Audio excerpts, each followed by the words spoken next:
é um prazer poder estar aqui por um motivo tão nobre, que é compartilhar com os irmãos o crescimento que Deus tem me dado, principalmente nesse tema tão relevante, tão necessário nos dias atuais, a qual muitas igrejas têm perdido o foco.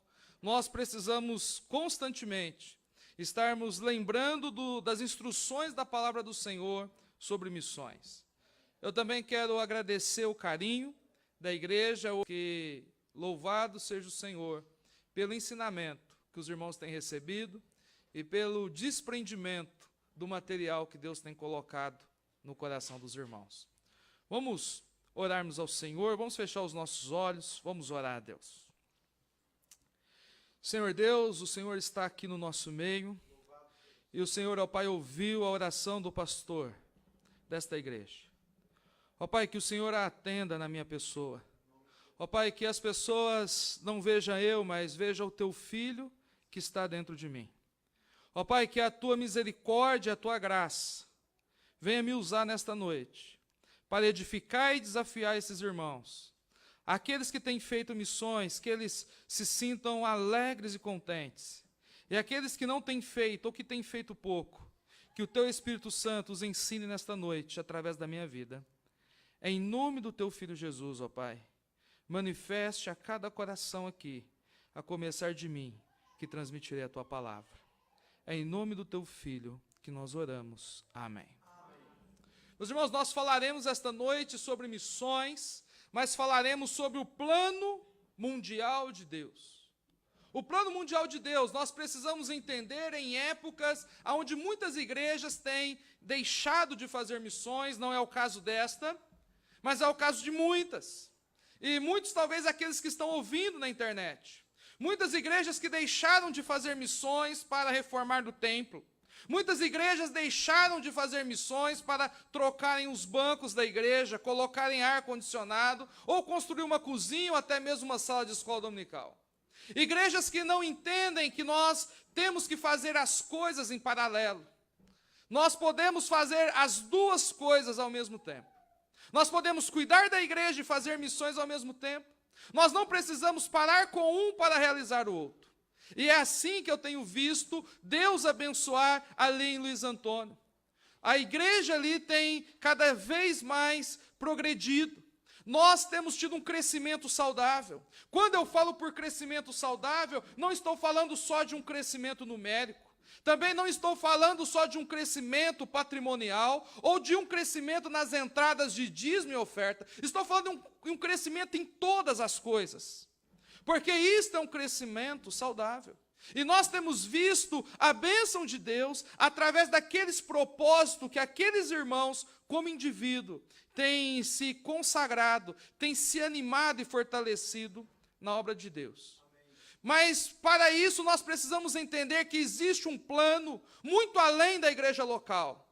Muitas igrejas se perdem, muitos pastores se perdem porque acham que o objetivo deles é fazer com que a igreja local cresça, que a igreja local se torne mais confortável e mais agradável.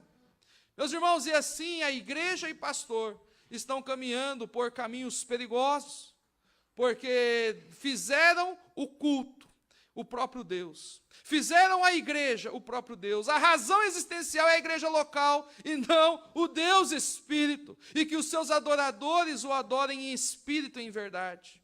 Muitas vezes pegamos as ferramentas que Deus nos deu para a sua glória e transformamos aquela ferramenta como templo, como culto, como facilidades, como sendo o próprio Deus. Mas os irmãos entenderão um pouquinho mais no decorrer da mensagem. Mas o que quero que os irmãos foquem é que o objetivo da igreja local é entrar no plano mundial de Deus. Jesus, na oração do Pai Nosso, em Mateus 6, verso 10, diz o seguinte: seja feita a tua vontade, ó Deus, aqui na terra, como ela é feita no céu. Quem está fazendo a vontade de Deus, meus irmãos, no céu? Os anjos. E quem deve fazer a vontade de Deus aqui na terra? Os crentes. Então nós somos os anjos aqui da terra. Porque Jesus, na oração dominical, ele fala que a vontade de Deus está sendo feita no céu, e nós sabemos que é pelos anjos. E aqui na terra deve ser feita pelos adoradores de Deus o Pai, de Adonai, o Criador. Meus queridos irmãos, é exatamente isso que Jesus nos compara. Então, quando nós tratamos do plano mundial de Deus, eu quero destacar aqui dois aspectos dessa mensagem. O primeiro, nós precisamos entender que Deus conta com os anjos para executar os seus planos. E nós veremos isso, é o primeiro ponto. E o segundo ponto é, Deus pode contar com você para os planos dele. Porque com os anjos, nós veremos na Bíblia, que Deus pode contar com os anjos. Mas a minha pergunta também será, e com você aqui na terra, Deus pode contar? Então é exatamente sobre isso. Essas bases, esses alicerces bem simples, que nós iremos caminhar esta noite, para que Deus possa edificar a tua vida, que vocês possam olhar para estes anjos, que servem a Deus no céu, e que muitas vezes nós temos algumas manifestações deles aqui na terra, e que nós possamos entender que os anjos são servos fiéis a Deus. E quando nós olhamos para esses anjos, que ouvem a Deus, que estão na presença de Deus, que têm um contato, uma sensibilidade muito maior do que nós vemos isso em Isaías capítulo 6.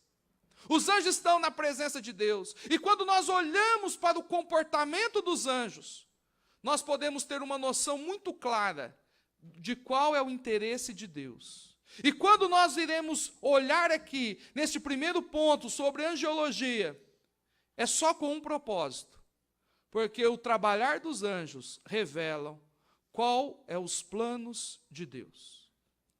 Precisamos entender isso. Abra a tua Bíblia para Gênesis, capítulo 19. Gênesis, capítulo 19, versículo 1.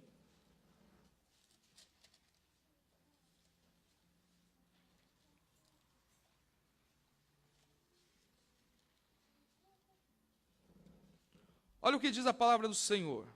Ao anoitecer vieram os dois anjos a Sodoma, e cuja entrada estava Ló sentado. Este, quando os viu, levantou-se e, indo ao seu encontro, prostrou-se com o rosto em terra. Eu vou ler só até aqui. A história é conhecida, a maioria dos irmãos conhece. Dois anjos vão até a casa de Ló. Com qual objetivo? Com qual propósito? Em que os anjos estão empenhados desde o Velho Testamento? Aqueles anjos ali, na vida de Ló, são instrumentos para a salvação dele. Aqueles anjos chegam ali e falam, o Senhor vai destruir a cidade, e mandou vir aqui, tirar você e a tua família. Os anjos estão obedecendo a ordem de Deus.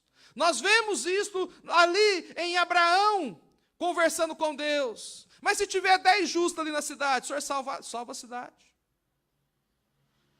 Então, os anjos estão obedecendo a Deus. E aqui neste texto, com o propósito de salvar uma pessoa. Folheia a tua Bíblia para Salmo, capítulo 34.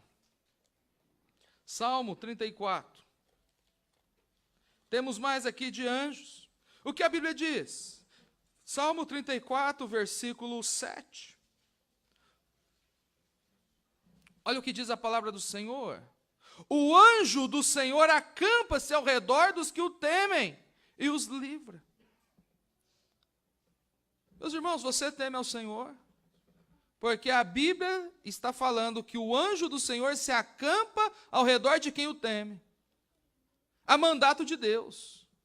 Deus manda anjos protegerem aquelas pessoas que o temem. Então nós devemos nos preocupar muito com o temor ao Senhor. Porque Deus protege aquele cuja mente está fixa nele.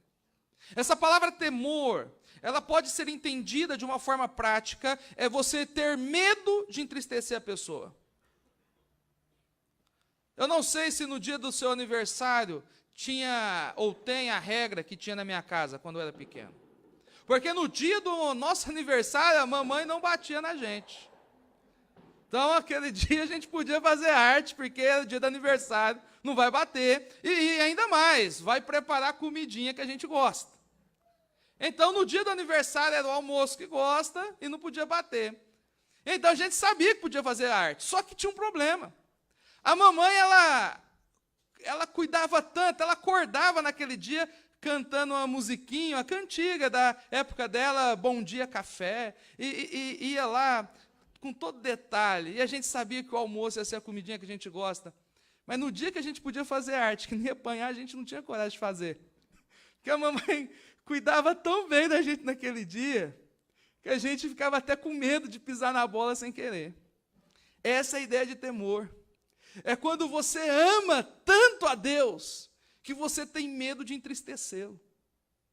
Você teme, não é porque Ele é poderoso, ainda que seja, não é porque Ele pode lançar pessoas no inferno, ainda que pode, mas é você teme por amor.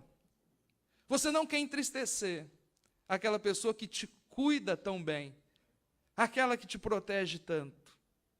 O anjo do Senhor está à volta daqueles que o temem. Mas vamos para o nosso tour aqui. Abra a tua Bíblia para Mateus. Vamos falar mais propriamente da salvação. Mateus capítulo 1. Eu quero que vocês entendam que Deus está movendo os anjos do céu. Anjos que ouvem claramente a voz de Deus.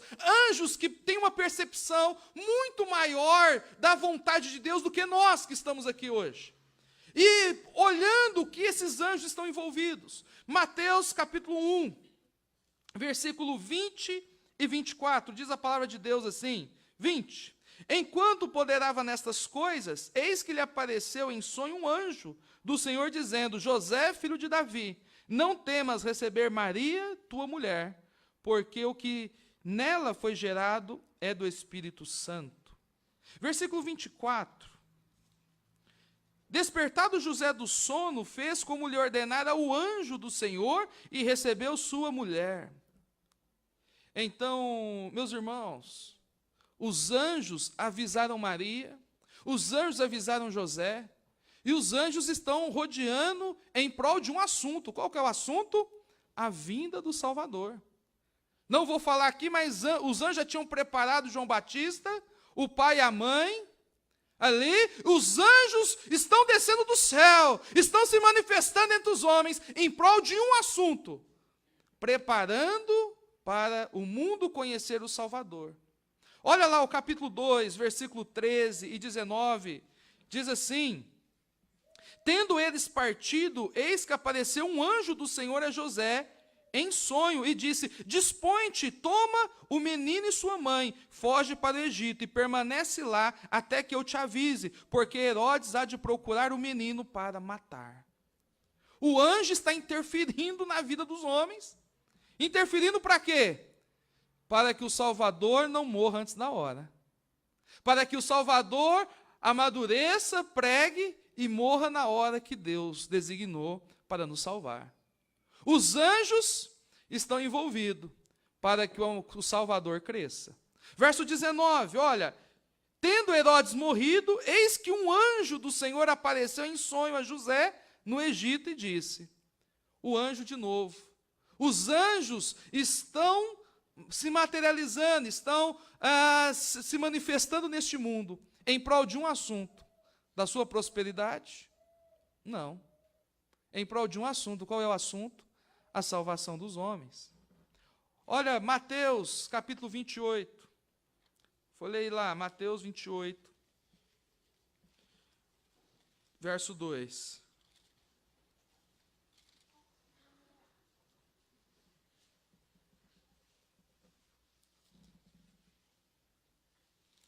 Jesus morreu, ressuscitou. E aí, na manhã da ressurreição, o que tem lá no túmulo? O corpo não está lá, mas tem alguma coisa lá. Aqui o verso 2. Eis que houve um grande terremoto, porque um anjo do Senhor desceu do céu, chegou, removeu a pedra e assentou-se sobre ela.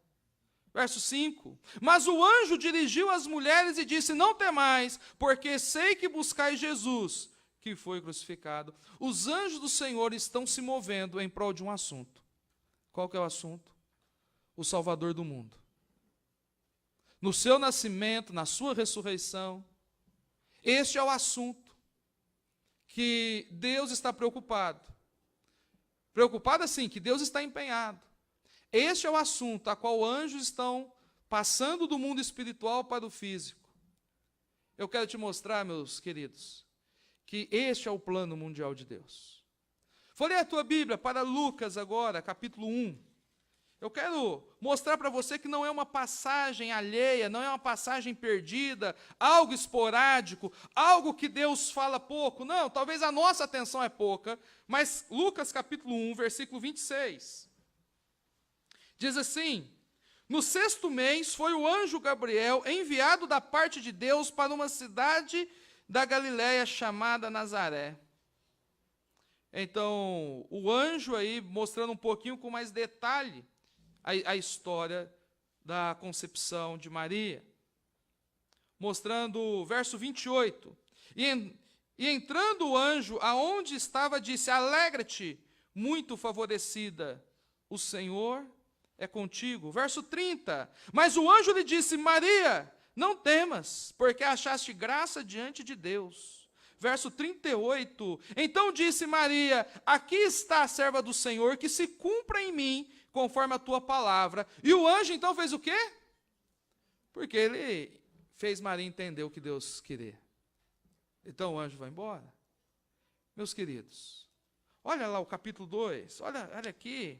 Olha para que anjo sai do céu. É esse que nós estamos olhando aqui. Olha o verso 8. Naquela mesma região, pastores que viviam nos campos e guardavam seus rebanhos durante as vigílias da noite, um anjo do Senhor desceu aonde eles estavam, e a glória do Senhor brilhou ao redor deles, e ficaram tomados de grande temor. O anjo, porém, lhes disse: não temais, eis que vos trago boas novas de grande alegria, a qual será para todo o povo. É que hoje vos nasceu na cidade de Davi o Salvador, que é Cristo o Senhor. E isto vos servirá de sinal: encontrareis uma criança envolta em faixas e deitada em manjedoura. E subitamente apareceu com anjo uma multidão das milícias celestes, louvando a Deus e dizendo: glória a Deus nas maiores alturas, e paz na terra entre os homens, a quem Ele quer bem. Meus irmãos, Deus moveu uma multidão de anjos para falar o seguinte: glória a Deus nas maiores alturas e paz na terra. É a paz do homem com Deus. É a ausência de guerra com o homem e o seu Criador.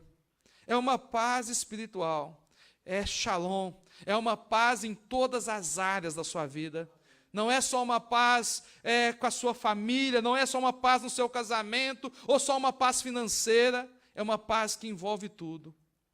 Meus queridos, os anjos estão se revelando aos homens em prol de um assunto: o Salvador. Este é o assunto.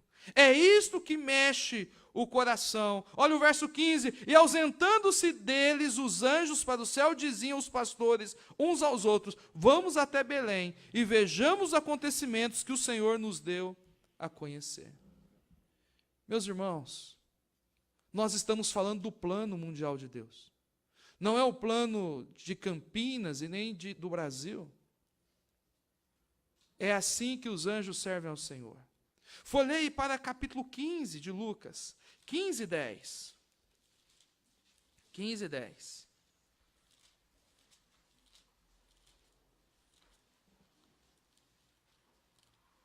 Eu vos afirmo que de igual modo há júbilo diante dos anjos de Deus por um pecador que se...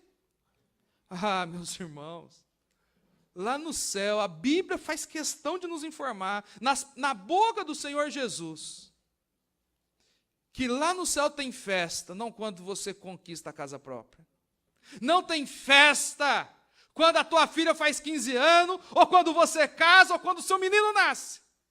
A festa acontece quando um pecador se arrepende. Meus irmãos, isso mostra o que Deus está preocupado esta noite. Qual que é o plano mundial de Deus? Esses homens, esses anjos assistem na presença de Deus de dia e de noite. e fazem festa, não quando você prospera, não quando você é curado da sua enfermidade, ou quando um cego enxerga, ou um aleijado anda, embora tudo isso Deus faz, mas a festa acontece quando um pecador se arrepende. Quando pessoas que serviam ao diabo, serviam na macumba, no candomblé, serviam a Deus no kardecismo, Deus deles, que não é para nós, com base em boas obras e evolução, coisas essas que a Bíblia é contrária, consultando parentes que já morreram e escrita de parentes. Quando essas pessoas que achavam que serviam a Deus, encontram o Deus verdadeiro, sabe, encontra a vida eterna, encontra o arrependimento de ter jogado tanto tempo da vida fora, se relacionando de uma forma tão mesquinha ou tão fraca com Deus, enquanto poderia estar assistindo aos pés do Salvador, conversando com Ele, ouvindo as respostas, sendo instruídos pela palavra de Deus. Abra a tua Bíblia para Atos capítulo 15. Atos capítulo 15, verso 10.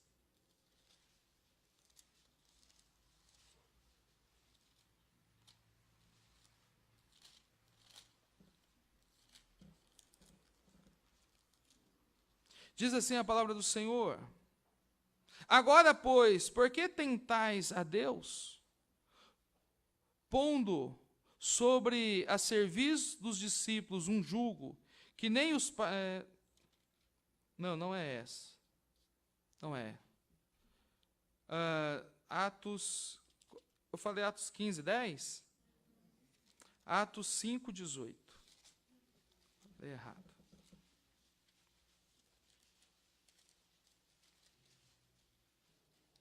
Atos 5, 18. Prendendo os apóstolos e recolheram à prisão pública, mas de noite, um anjo do Senhor abriu as portas do cárcere e, conduzindo-os para fora, lhe disse: ide e apresentai-vos no templo, dizei ao povo todas as palavras dessa vida. Você entende o que está acontecendo aqui? Deixa eu explicar para os irmãos. Irmãos, se você ler aqui, eles tinham acabado de ser presos.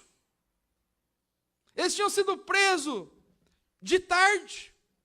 À noite o anjo do Senhor aparece, liberta o apóstolo. E agora, e o que você ia fazer? Imagina que o pastor Luciano foi preso. E aí já ia começar, tadinho, a esposa não vai poder dormir com ele essa noite. Ele deve estar passando com frio, cheio de bandido lá. Tadinho dos filhos dele, tão apegado ao pai. E o pastor lá, Luciano, doidinho para sair, para ir para casa, para ver os filhos. Nunca deu tanto valor, né, na família, porque está preso, tirado. O anjo do Senhor vai libertar. Aí o anjo do Senhor aparece o pastor Luciano. O pastor Luciano está preso. E agora o anjo liberta e o pastor Luciano está com a cabeça. Eu vou para casa. Mas o anjo de Deus, que vai libertar, fala, vai pregar lá no templo. Mas foi lá que eu fui preso. Então, mas é para você ir para lá pregar. Meus irmãos, você entende o que a parte espiritual está preocupada? Não é com o conforto do pastor Luciano, não é com o conforto do apóstolo Pedro, e nem do apóstolo Paulo em outras passagens. Sabe, a preocupação de Deus é uma. As pessoas precisam ouvir do Deus que salva. As pessoas precisam ouvir do caminho estreito que conduz à salvação, o céu. As pessoas precisam se arrepender dos seus pecados e terem paz com Deus. Os anjos não estão empenhados para você ter o seu tênis, a sua roupa de academia, a sua sandália, o seu vestido. Não é isso que Deus está se importando. Esses não têm a ver com os propósitos do mundial. O propósito de Deus é que pessoas que foram presas, sofridas, porque pregavam, saiam da cadeia e vai lá pregar de novo. Seja preso de novo. E Pedro foi preso de novo? Foi. Não nessa ocasião, mas uns dias para frente ele é preso de novo. Até que a igreja comece a orar. Meus irmãos, nós precisamos entender que Deus tem um plano muito maior para o mundo do que abençoar a tua casa e abençoar a tua família. Deus tem um plano muito maior para o mundo do que abençoar esta igreja da Vila Teixeira. Deus tem um plano muito maior para o mundo do que converter Campinas. Lógico que fazendo essas coisas, o evangelho chegará mais rápido até os confins da terra. Você sabe onde é os confins da terra? Você sabe qual que é o lugar mais longe do estado de São Paulo? Porque nós deveríamos saber, essa é a nossa missão. Evangelizar até os confins da terra. O lugar mais longe do estado de São Paulo chama Ilha de Okinawa, no Japão. Mas não é mandar um missionário lá para o Japão. É você evangelizar todo o trajeto até chegar no Japão.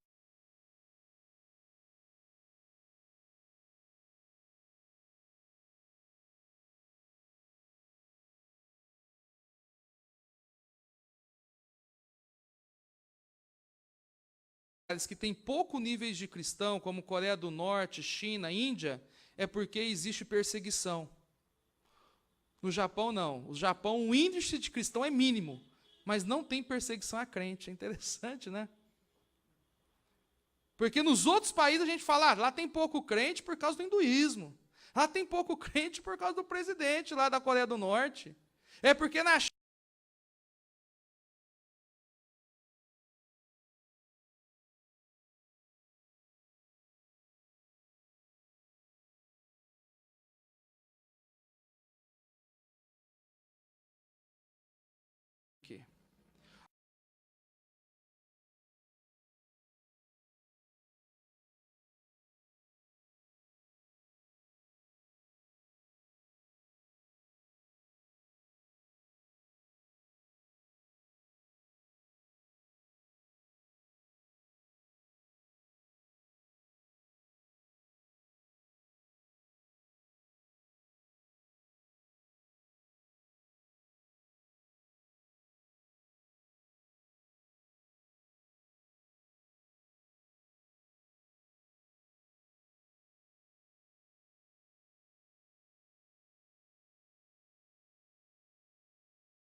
agora, por que o anjo não foi?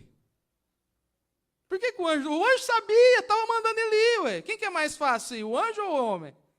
O anjo não vai. Tem teletransporte, muito mais fácil para ele. Entendeu? Mandou Filipe ir. O anjo do Senhor está interessado que os homens evangelizam. Agora, os anjos recebem ordem de quem? Os anjos bons de Deus. Sabe, quando nós olhamos os anjos, só tem uma razão para estudarmos angiologia. É porque esses anjos têm muito mais percepção do que Deus quer, dos planos de Deus, do que nós. É só essa. Os anjos estão mandando os homens evangelizar, porque receberam isso de Deus. Agora, aquele homem está ali com o coração preparado. Aquele eunuco vai se converter e ser batizado ali. E vai disseminar a palavra no país dele, segundo a história. E vamos aqui para uma outra passagem interessante, em Atos, capítulo 10.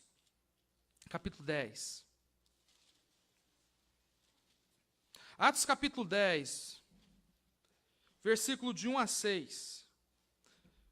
Morava em Cesareia um homem, de nome Cornélio, centurião da corte chamada italiana, piedoso e temente a Deus com toda a sua casa, e que fazia muitas esmolas ao povo, e de contínuo orava a Deus.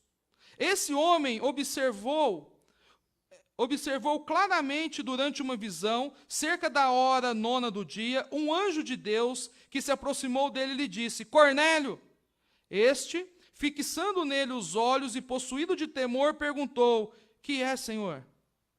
E o anjo lhe disse: As tuas orações e as tuas esmolas subiram para a memória diante de Deus. Agora envia mensageiros a Jope e manda chamar Simão, que tem por sobrenome Pedro. Ele está hospedado com Simão Curtidor, cuja residência está situada à beira-mar. Agora, verso 34.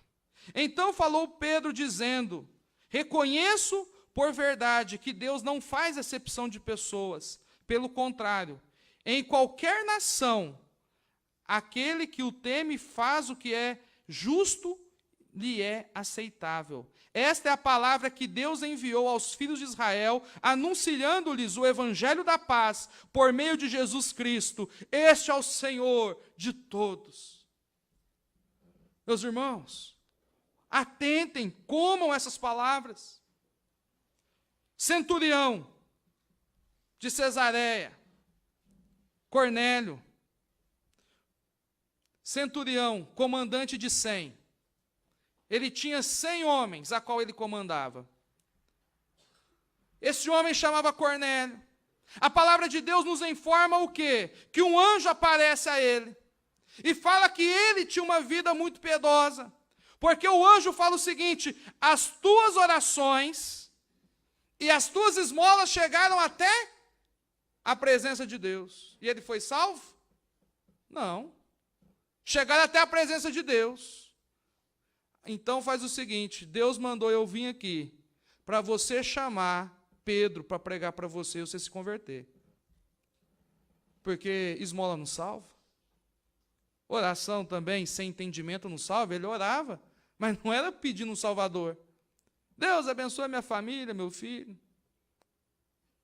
E aí o que me chama a atenção é o seguinte: o anjo aparece e manda chegar o pregador, manda chamar o pregador. Por que o anjo não prega? Quem sabia pregar? Você acha que aquele anjo ali ia pregar pior do que Pedro? De jeito nenhum.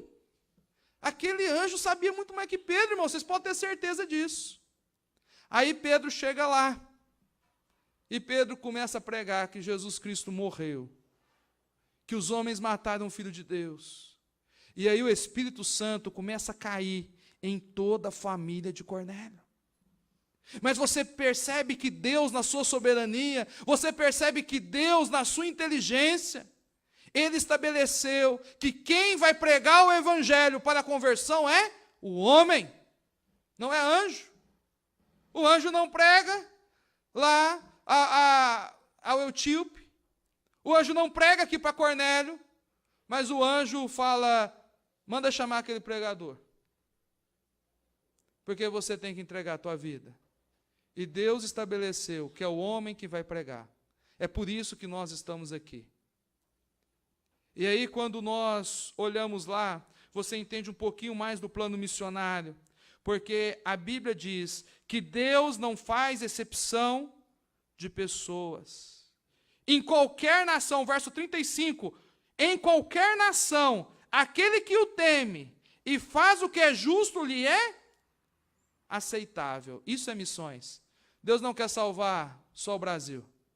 Deus quer salvar os venezuelanos. Deus quer salvar os de Cuba, os bolivianos. Meus irmãos, eu estive no Uruguai este ano, estive na Argentina este ano. Vocês acham que aqui é pouco evangelizado? Vocês acham que esse povo aqui é pobre e depravado? Vai lá fazer uma visita. Mas não vai na capital não, nem em Buenos Aires não. Vai para o interior. Sabe, pega uma cidade aí de uns 50 mil habitantes, vai lá. Meus irmãos, em qualquer nação, aquele que clamar o nome do Senhor Jesus será salvo. É por isso que fazemos missões. É por isso que a igreja deve se empenhar na obra missionária. E agora, a Bíblia nos mostra que os planos de Deus giram em torno de evangelizar o mundo. Este é o objetivo pessoal da nossa igreja lá.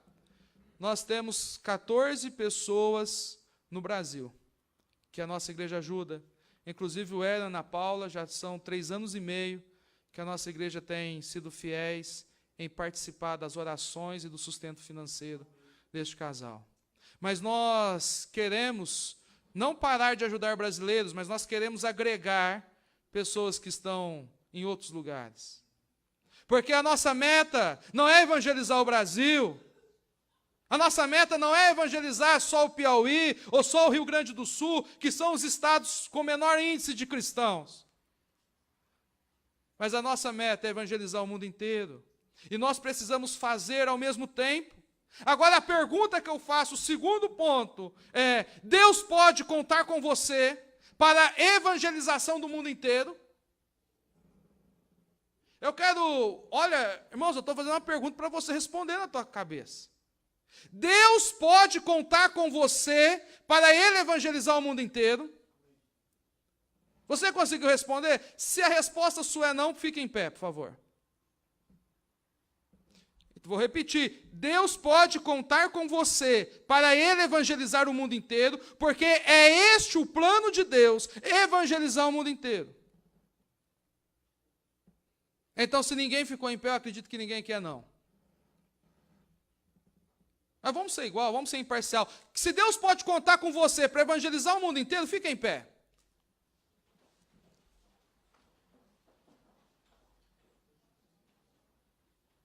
Irmãos, Deus está aqui. Deus está vendo. Podeis assentar. Então não vou gastar tempo aqui na resposta não. Porque muitos, ou ninguém se manifestou. Mas, vendo que a gente está sendo filmado, alguém lá poderia ter falado. Não. Se a resposta é não, eu temo que o seu cristianismo é de brinquedo. Porque é difícil nós entendermos crentes que não dão a mínima para a vontade de Deus. Um crente que não está preocupado se Deus está triste ou não com o comportamento dele. Ouvi uma vez uma pregação do Paul Washer, a quando ele chega numa conferência, então depois dessa conferência um jovem o procura e fala assim: pastor, Paul, eu estou com uma dúvida, eu não sei se eu sou crente. E ele fala: meu jovem, me conte o que está acontecendo. Aquele jovem então diz para ele: é porque eu tenho vontade de ir para a balada. Eu fui criado na igreja, eu não conheço boate, eu não conheço danceteria. Eu não conheço mulheres, sou virgem. E eu tenho vontade de conhecer tudo isso. E então o pastor disse assim para ele: então vá. Pegue uma casa badalada e vá esta noite. E faça aquilo que você quer. Beba, suba na mesa, dança, conheça mulheres. E ele começa a chorar e fala: pastor, mas eu não posso, Deus ficaria triste. Ele fala: meu jovem, então você é crente. Porque quem não é, não está preocupado se Deus vai ficar triste. Mas você entende que quem está aí fazendo coisa errada não está nem aí se vai deixar Deus triste ou não. Porque ser crente é você se preocupar em entristecer a Deus. Ser crente, nós falamos lá em Salmo 34, é ter temor do Senhor. Você é um crente não é porque não passa coisas erradas na sua cabeça, porque a tentação vem. Mas é quando você foge dos seus pensamentos. É quando você foge das coisas de perigo, porque você não quer deixar Deus triste. Um cristão está preocupado se Deus está feliz com ele. Meus queridos, que vocês entendam que vocês foram chamados para ser sacrifício vivo, santo e agradável a Deus. Nós somos chamados para sacrificar ao Senhor. E esse é o problema, é isso que eu bato na tecla dos jovens lá. Essa igreja vai fazer um passeio no shopping, vamos lá no cinema, no Burger King, McDonald's, cheio de gente. Vamos marcar um evangelismo. Cadê os jovens? A gente só tem jovem para comer McDonald's. A gente só tem jovem para ir no Burger King. Cadê os para que vão evangelizar? Cadê os que vão pegar o primeiro salário e ofertar para os missionários? Cadê? Cuidemos, meus irmãos. Porque muitas vezes nós estamos vivendo em prol do nosso bem-estar, e não em prol dos planos de Deus, de evangelizar o mundo inteiro. Então, se a sua resposta é sim, Deus pode contar com você para realizar os planos dele. Então eu quero falar como você quer ser útil.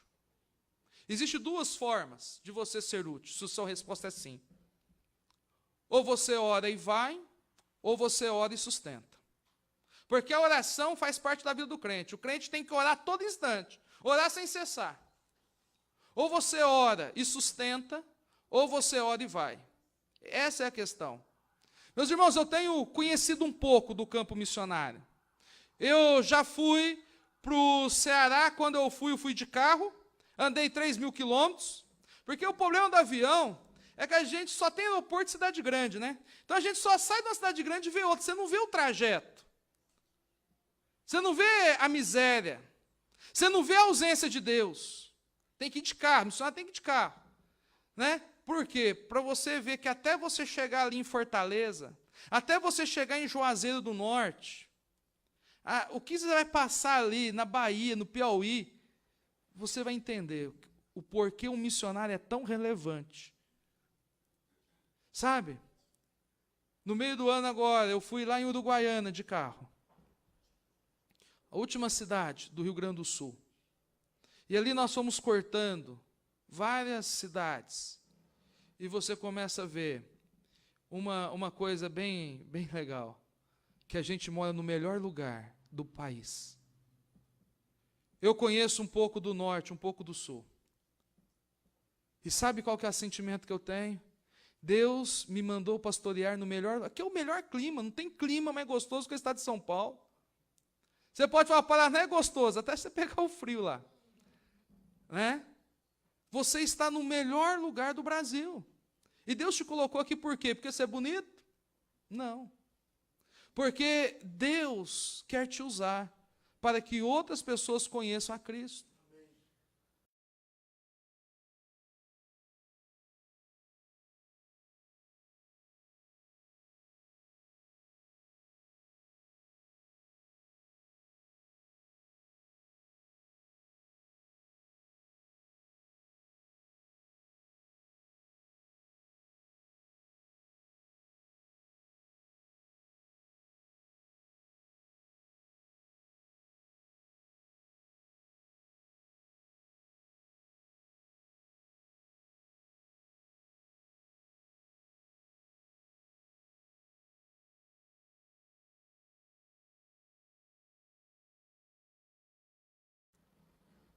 Sabe?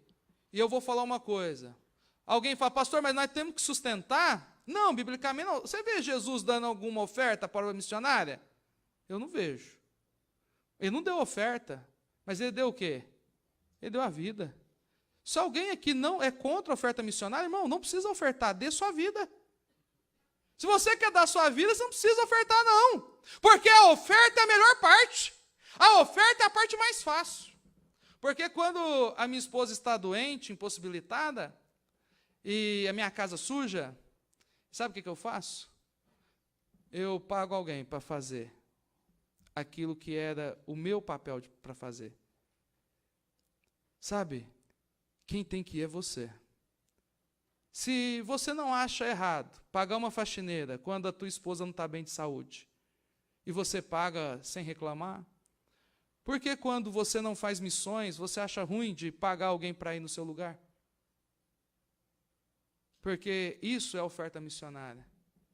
Os missionários que nós ajudamos com alegria, não com dor no coração, porque aqueles homens estão indo aonde era para eu ir. Quem aqui quer programar uma viagem no final do ano para ir onde o pastor Luciano foi lá? Alguém quer? Tem interessado? Parece que não. Olha lá, levantou uns dedos lá, mas só um também, viu, pastor? Mas é que aí para evangelizar. Né? Mas sabe, irmãos, porque é difícil. É 3 dias de barco para ir, 4. Sabe, você viu as fotos, você não viu o pernilongo, você não sentiu o cheiro daquele lugar, você não sentiu que as pessoas lá não escovam dente, não. Vocês têm, as fotos não passa tudo. Meus irmãos, a coisa é complicada. Deus colocou vocês no lugar mais rico do Brasil, o estado que mantém o Brasil em pé, o São Paulo. Porque nós precisamos enviar pessoas. Deixa eu caminhar aqui para o fim. Quem é o seu Senhor? A Bíblia diz que ninguém pode servir a 2 senhores. Não como Senhor. Você pode servir 2, 3, 4, 5 ao mesmo tempo. Mas Senhor tem que ser um só. Um vai dar as cartas para o outro. Você serve a Deus por causa de Deus ou por causa do conforto? Você busca a Deus para ter um colchão melhor ou por causa de Deus? Busca a Deus para ter um carro melhor, para ter uma casa melhor, ou por causa de Deus? Você serve Deus ou o conforto? Espera aí, você está aqui para Deus te dar um smartphone melhor, um emprego melhor? Espera aí, quem que você serve? Porque a gente não presta atenção. Vocês sabem que o nosso conforto muitas vezes vira um Deus. Por que você tem que fazer hora extra? Para manter a tua qualidade de vida. Você já viu o índio fazendo hora extra? Não, é por quê? Porque não tem nada. Ele não tem celular, ele não tem fatura da Claro, ele não tem fatura da TIM, não tem conta de energia, não tem conta de água, não tem aluguel. Ele vai fazer hora extra para quê? Porque as horas extras, muitas vezes, é para manter o nosso conforto e não para manter a nossa vida. Meus irmãos, nós temos outras formas de viver. Aconteceu uma experiência comigo sobre Deus e os animais. Porque na ocasião, há 5 anos atrás, quando eu voltei da conferência da Airbres, com um espírito renovado, uma sementinha de um pastor missionário plantado no coração, eu tinha um cachorro, um pitbull, na minha casa. Eu gostava demais daquele cachorro. E eu gastava R$130 com ele, para a manutenção dele, de ração. Todo mês, R$130 eu gastava com meu pitbull. E sabe quanto era a minha oferta missionária? R$50. Meus irmãos, aquilo lá tirou minha paz. Eu falei, gente, eu estou dando mais valor a um cachorro do que a obra missionária. Como que Deus é o meu Deus? Deus não pode ser meu Deus, hein? Como que eu gasto R$130 com um cachorro e acho barato, e estou gastando R$50 na oferta de promessa de fé e estou satisfeito? Aí eu falei, qual que é o problema? Eu vou vender esse cachorro e ficar com 50. A gente pensa, a gente é pecador demais, irmão. Aí eu falei, não, aquilo que eu gasto com cachorro, eu vou pelo menos igualar. E por causa daquele cachorro, porque eu não admiti o meu coração, eu cuidar mais bem de um cachorro do que dos missionários. Não podia, era algo pessoal, meus irmãos, não estava na Bíblia não, era aqui. Era convicção do Espírito Santo. Eu falei, a partir do próximo mês, eu vou lutar para a minha oferta ser R$130. Pelo menos para igualar, já que eu não posso desfazer do cachorro. Aí igualei, só que aí depois eu fiquei incomodado. Falei, eu estou tratando igual cachorro agora, antes eu estava tratando abaixo, agora vamos passar 131 pelo menos, né? Vamos passar para 131. Sabe, e Deus começa a nos mostrar, sabe, nos abrir o entendimento, o porquê nós estamos aqui. E eu fiquei tão incomodado que depois uma pessoa pediu o cachorro, eu dei. Vai embora, cachorro. Esse cachorro vai viver 12 anos aqui, gente. E o dinheiro que podia ser dos missionários, eu estou gastando aqui com esse cachorro. E Deus trabalhando aqui no meu coração, mas eu vejo quantos crentes gastam 200, 300 com gato, com cachorro, castração aqui, é banho, é tosa, é isso e aquilo. Quando a promessinha de fé, R$30. Que Deus é esse? Que amor por almas é essa? Que empenho em missões é esse que, sabe, irmãos, nós acabamos de ver que os anjos estão em prol das coisas do Senhor. Sabe, a gente está vivendo uma época de crise, o dinheiro é pouco, verdade. E eu também estou em crise. Todos nós estamos, ninguém talvez aqui está tranquilo. Só que uma coisa é fato, nós temos dinheiro para aquilo que a gente quer. Talvez alguém fale assim, pastor, eu não tenho dinheiro para ofertar, o senhor tem que entender, eu estou apertado, o senhor também está, todo mundo está. E eu pensava isso. Mas há 3 meses atrás meu celular quebrou, eu estava apertado. Eu não percebi nada, o Espírito Santo deixou eu fazer aquilo para me ensinar. O celular quebrou, eu fiquei uma semana sem celular, fui no shopping, comprei outro. Comprei um parcelado lá em 10 vezes. 10 vezes de 100. Ué, mas eu não estava apertado. Se falasse para aumentar R$100 na minha oferta, eu não tinha. mas para o celular, 10 de 100 eu tinha. E eu falei, Espírito Santo deixou eu fazer essa compra aqui só para me cutucar no coração, né? Esse tempo atrás, o meu carro, esses combustíveis aí ruim, né? Ficou aí sem combustível, abastece em qualquer posto. O que aconteceu com a bomba de combustível? Estragou. Você acha que eu vou deixar meu carro parado na garagem? Eu até deixei uns dias, né? Mas você não aguenta. Eu tenho carro, carro é caro, estou pagando seguro, vou pôr isso na garagem. Mandei arrumar. Mas não tinha, está apertado. Só que, novamente, sabe, irmãos, a gente está apertado para aquilo que a gente não acha importante. Se o seu celular, você que está apertado aqui, que está me ouvindo, se o seu celular quebrar, você fica 6 meses sem celular? Mas você está apertado aí. Mas você pode ficar 6 meses, ou 1 ano, sem aumentar a tua oferta missionária. Talvez você dá R$200, tem 3 anos que você está dando R$200. Sabe? Porque, na verdade, o dinheiro revela o nosso coração. Dinheiro não é dinheiro. Porque nós gastamos dinheiro com aquilo que a gente gosta. Se você gosta de pizza, filho, você vai gastar com pizza. Se você gosta de tecnologia, você gasta com tecnologia. Se você gosta de massagem, você vai gastar seu dinheiro com massagem. Você gosta daquilo que Deus gosta? Você gosta de missões? Você gosta da evangelização do mundo? Porque é para isso que a gente tem que ter comunhão com Deus. Você não precisa de comunhão com Deus para ter um carro que você quer. Você não precisa de comunhão com Deus necessariamente para ter o seu smartphone, o seu videogame ou o seu notebook. Mas você tem que ter comunhão com Deus para fazer missões. Existem 3 tipos de missionários. Os que vão com zelo, os que sustentam com zelo, eu falei 3 tipos de missionário? Vou corrigir aqui. Existem 3 tipos de cristãos quando se trata de missões. 3 tipos de cristão quando se trata de missões. Os que vão com zelo, os que sustentam com zelo e os desobedientes. Qual dos 3 você é? O que vai com zelo, o que sustenta com zelo ou o que é desobediente? Sabe, meus irmãos, é isto que eu tenho direcionado a minha vida. Sabe, algo que sempre está na minha cabeça. O convite de Jesus é o seguinte, em Marcos capítulo 8, verso 33. Quem quiser salvar a tua vida, perdê-la-á. Quem perder a vida por causa do evangelho, a tua vida é uma perda. Porque tem que ser.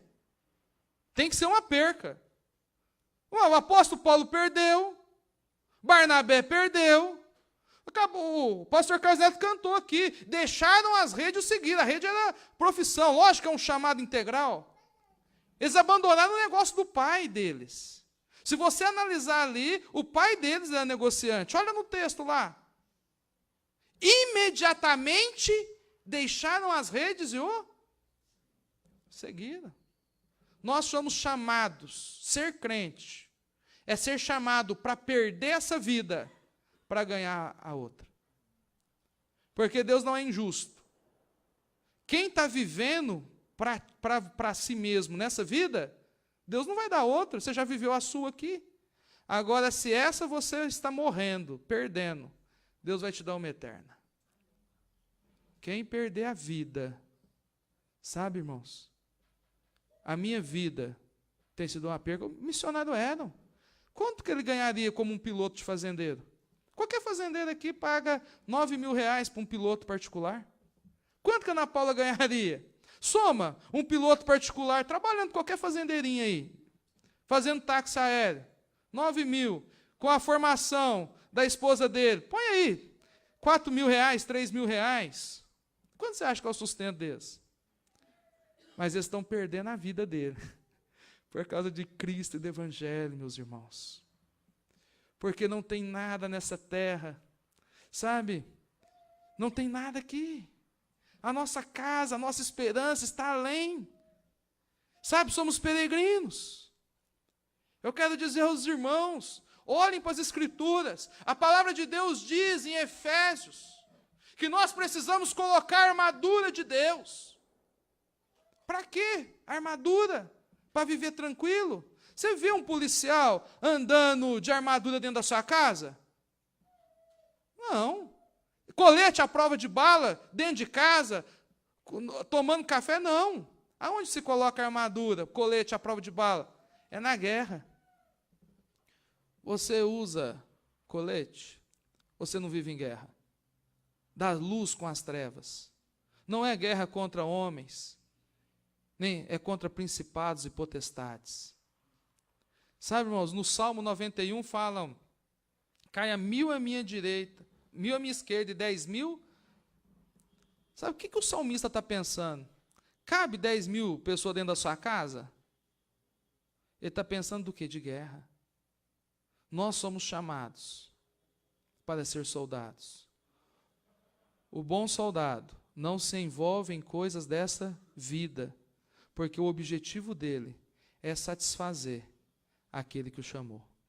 Cristo chamou vocês para se preocupar com o plano de Deus. Os anjos são aqueles que nos dão exemplo daquilo que Deus está preocupado. Jesus Cristo foi o sacrifício. E vocês disseram sim. Que vocês orem por missões. Que vocês percebam, irmãos, que missões não é algo que se faz por obrigação. Mas missões, sabe, talvez é a coisa física mais espiritual que podemos realizar aqui nesta terra. É uma das formas de adorar a Deus. Que Deus tem abençoado muitas pessoas. Eu poderia contar muitas coisas aqui. Certa vez eu fiz um compromisso com Deus. Eu falei, Deus, eu vou te dar X% do meu salário. E então eu peguei e fiz um compromisso. Isso não está na Bíblia, não. Isso foi meu coração, tá, irmãos? Eu falei, X% do meu salário vai ser para a oferta missionária. Meu salário tinha ficado 5 anos sem mexer lá na igreja. Aí, em 12 meses, aumentou 2 vezes. Só Deus que sabia. Aumentou meu salário, aumentou o que também? A oferta missionária. Sabe, meus irmãos, mas são coisas que não estão. A gente faz porque o Espírito Santo toca. Porque eu entendo uma coisa, Deus tem uma preocupação. E muito mais do que se eu tenho carro, se eu tenho saúde, porque se a minha vida não servir para despertar a igreja de Deus, então eu não vejo muita utilidade para eu ficar no mundo dos homens. Que Deus abençoe vocês. Sabe, irmãos, que nós possamos ser missionários com zelo. Ou que você sustente com zelo. Ou que você vá com zelo. Mas que Deus não permita você estar entre os desobedientes. Porque talvez nem cristão você seja. Vamos colocar em pé. Eu quero pedir o pastor Luciano vir aqui e orar pela igreja. Oremos. Pai amado, na Tua presença, Senhor, nós queremos agradecer pelo desafio, pelo despertamento, pelo encorajamento que vem da Tua palavra através do Teu servo. É bem prática a palavra do Senhor. Teus servos, os anjos, te obedecem 100%. E o Senhor não espera menos dos Teus servos homens. O Senhor quer que nós, da mesma maneira, tenhamos essa prontidão para sermos os fiéis semeadores, rasgando os céus, desbravando, ó Deus, os rincões deste país, levando a preciosa semente que vai caindo nos corações daqueles que, por onde passamos, se acham perdidos e sem salvação. Pai, toma esta igreja, tome, ó Deus, cada vida aqui e use para a Tua glória. Obrigado pela Tua palavra. Nós podemos também investir mais. É verdade, Senhor, às vezes a gente gasta tanto com um cachorro e trata os missionários pior do que eles. Senhor, tenha misericórdia. Tenha misericórdia de nós. Abra os nossos olhos para a gente perceber que tudo que nós investimos no Teu reino terá recompensa eterna. Não vai perecer. Terá recompensa eterna. Ah, se nós entendêssemos isto claramente. nossa promessa de fé não seria aquela. Nós adotaríamos muitos outros missionários e nós iríamos mais, fazer mais. Há tempo. Graças a Deus há tempo. Então ajude-nos para a glória do teu nome. Pai, quero pedir a tua bênção para a vida do pastor Olavo e família, que vão regressar agora para Ribeirão Preto, lá para Luiz Antônio, próximo a Ribeirão Preto, que o Senhor possa levá-los em paz e segurança na viagem. Também quero pedir uma bênção especial para cada família que está aqui representada, devido ao fim das eleições. Nossa cidade, pelo que estamos ouvindo, está muito eufórica, e a gente sabe que descrente não tem limites às vezes, né? Que o Senhor tenha misericórdia, leve cada um aqui em segurança para casa, em paz, e que nós possamos ter uma semana se iniciando para a glória do Senhor, bem na tua presença. Pai, muito obrigado por esse domingo. Nós te adoramos em nome de Jesus. Amém. Amém. Podemos assentar?